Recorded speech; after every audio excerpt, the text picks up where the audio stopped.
ನಮಸ್ಕಾರ ವೀಕ್ಷಕರೇ, welcome to ನಮಸ್ತೆ ಇಂಡಿಯಾ ಕುಕಿಂಗ್ ಚಾನಲ್. ಇವತ್ತು ನಮ್ಮ ಚಾನಲ್ನಲ್ಲಿ ಬೀನ್ಸ್ ಮತ್ತು ಸಬ್ಸಿಗೆ ಸೊಪ್ಪನ್ನು ಹಾಕಿ ಪಲ್ಯ ಮಾಡೋದು ಹೇಗೆ ಅನ್ನೋದನ್ನು ನೋಡೋಣ.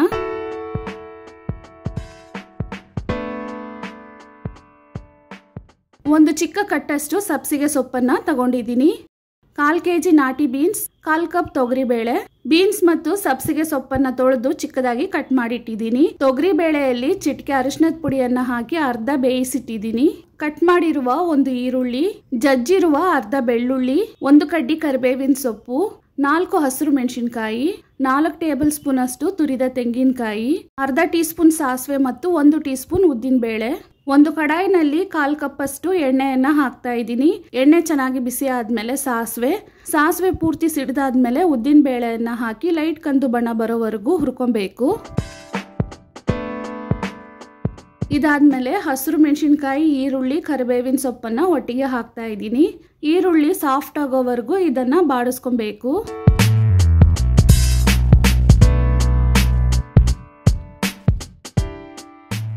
ಈರುಳ್ಳಿಯನ್ನ ಸ್ವಲ್ಪ ಬಾಡಿಸಾದ್ಮೇಲೆ ಜಜ್ಜಿರುವ ಬೆಳ್ಳುಳ್ಳಿಯನ್ನ ಹಾಕ್ತಾ ಇದ್ದೀನಿ. ಇದನ್ನ 1 ನಿಮಿಷದವರೆಗೂ ಬಾಡಿಸ್ಕೊಬೇಕು.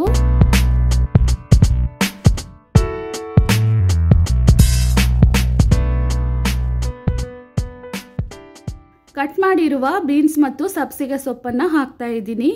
ಬೀನ್ಸ್ ಮತ್ತು ಸಬ್ಸಿಗೆ ಸೊಪ್ಪನ್ನ ಸರಿ ಪ್ರಮಾಣದಲ್ಲಿ ತಗೊಂಡಿದ್ದೀನಿ. ಒಂದ್ಸಲ ಚೆನ್ನಾಗಿ ಮಿಕ್ಸ್ ಮಾಡ್ಕೊಬೇಕು.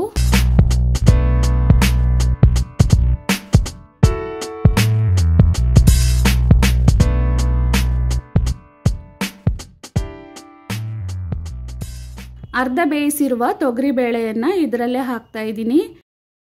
ರುಚಿಗೆ ತಕ್ಕಷ್ಟು ಉಪ್ಪನ್ನ ಹಾಕ್ತಾ ಇದ್ದೀನಿ. ಬೀನ್ಸ್ ಮತ್ತು ಸೊಪ್ಪಿನ ಜೊತೆಗೇನೆ ಬೇಳೆ ಪೂರ್ತಿಯಾಗಿ ಬೆಂದ್ಬಿಡತ್ತೆ. ಮೊದಲೇ ಏನಾದರೂ ಬೇಳೆ ಪೂರ್ತಿಯಾಗಿ ಬೆಂದ್ಬಿಟ್ಟಿದ್ರೆ ಅದನ್ನ ಕೊನೆಯದಾಗಿ ಹಾಕೊಬಹುದು.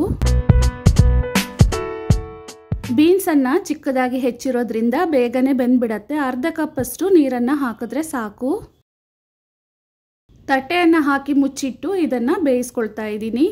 ಈ ಪಲ್ಯವನ್ನ ಹಾಗೇನೆ ಬಿಳಿ ಅನ್ನದಲ್ಲಿ ಮಿಕ್ಸ್ ಮಾಡಿ ತಿನ್ಬಹುದು. ಸಾಂಬಾರನ್ನ, ರಸಮನ್ನ, ಮೊಸರನ್ನ ಜೊತೆಗೆ ಸೈಡ್ ಡಿಶ್ ಆಗಿ ತಿನ್ಬಹುದು. ಚಪಾತಿ ಜೊತೆಗೇನು ತುಂಬಾ ಚೆನ್ನಾಗಿರುತ್ತೆ.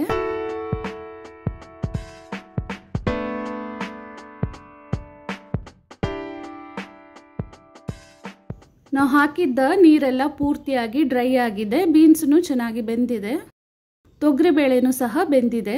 ಈ ಟೈಮ್ನಲ್ಲಿ ತುರಿದಿರುವ ತೆಂಗಿನಕಾಯಿಯನ್ನ ಹಾಕ್ತಾ ಇದ್ದೀನಿ. ಕೊನೆಯದಾಗಿ ಒಂದು ಚೂರು ನಿಂಬೆಹಣ್ಣಿನ ರಸವನ್ನ ಹಾಕ್ತಾ ಇದ್ದೀನಿ. 1 ಸ್ಪೂನ್ ಅಷ್ಟು ನಿಂಬೆ ರಸವನ್ನ ಹಾಕಿದ್ರೆ ಸಾಕು. ಇದನ್ನ 1 ನಿಮಿಷದವರೆಗೂ ಬಾಡಿಸ್ಕೊಳ್ಳೋಣ.